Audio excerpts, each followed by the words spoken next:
This feels weird. It's been a long time since I've been in front of the camera or since I've even made a video.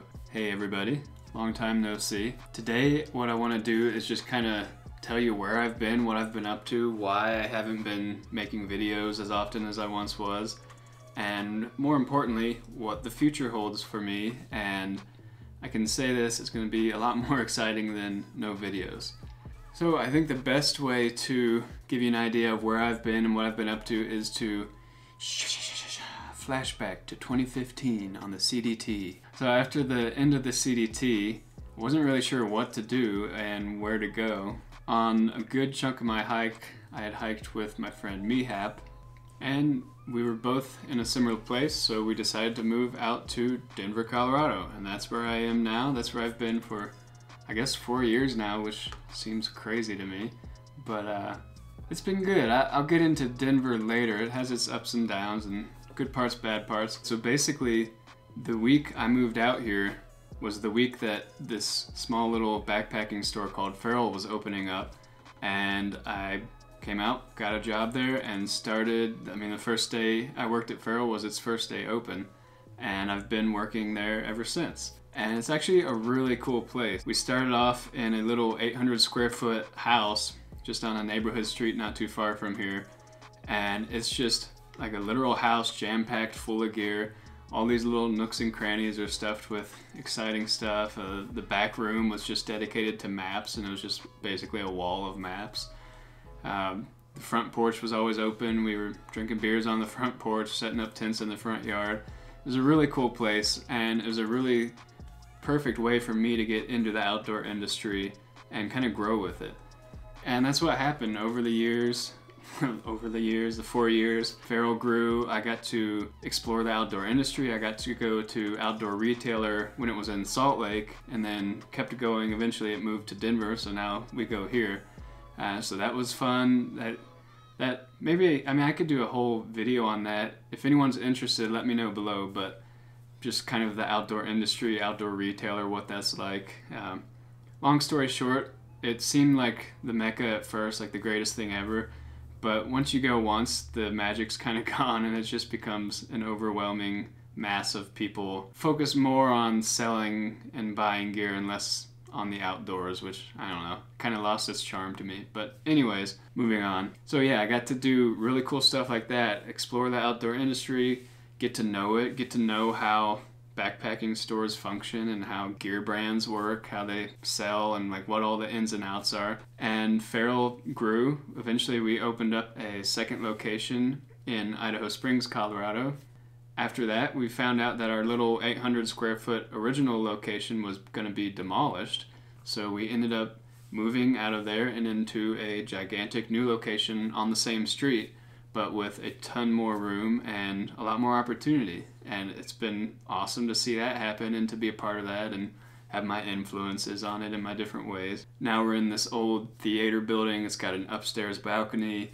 We have room for events. We do yoga indoors, movie screenings, all sorts of cool talks. We have room for used gear now, which is cool. We have brands like Appalachian Ultralight and Superior Wilderness Designs coming through every so often. We get some funky old Go-Lite tents coming in. But yeah, it's been a really great place to be, and I don't think I could have done what I've done anywhere else other than Feral, because it's just a small, really small business. It's not an REI, it's not an EMS or something like that.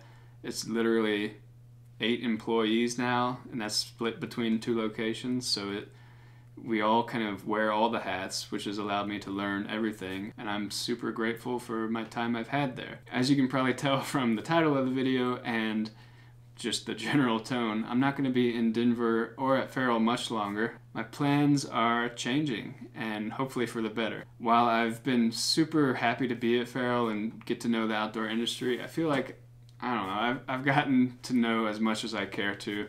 I don't think it's necessarily for me, at least on the retail side of things. What I like doing is making videos like this. I like making gear, doing DIY and my MYOG projects, and just hiking trails. So I really want to shift my focus towards that. And The truth is, living in Denver is super expensive, and I can't really, I mean, I can afford to rent here, but I'm never going to be able to afford to buy a house here or live here. So I'm kind of changing my strategy. I'm going to head back east, and starting soon, my girlfriend and I will be doing a flip-flop of the Appalachian Trail. As you probably know, I've already hiked that trail, but I've been missing the East Coast hiking a lot lately. I don't know what it is. I mean, I kind of do. It's the dense understory, having the trees around you, and just kind of the mystery of it all. Like out here, it's so exposed. You just see everything, and it's beautiful, and it's vast, and it's epic. But there's also this mystery that you don't get, that you do get on the East Coast in the Appalachian Mountains. It's just like a, I don't know, rainforesty feel, and you get the rain and thunderstorms, which you don't get that often out here. It's just different, and I miss it, and I'm excited to go back to it. I will be doing videos along the entire hike, so just like my classic videos, except hopefully they'll be a lot higher quality this time. I'm gonna have really nice audio, a much better camera setup.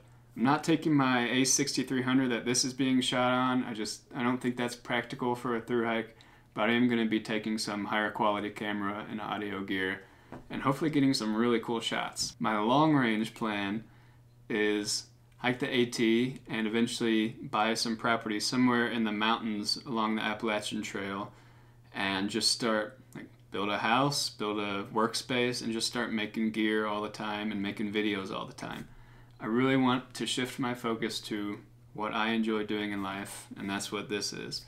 And hopefully that's what's going to happen. I'm going to start making more videos and documenting that journey, so if you haven't subscribed, please consider it. And oh, before I forget, please in the comments below leave what you want to see from my AT videos. Like, do you want to see more nature shots? Do you want some music interludes with faster paced or like slowed down slow-mo shots? Do you want time lapses?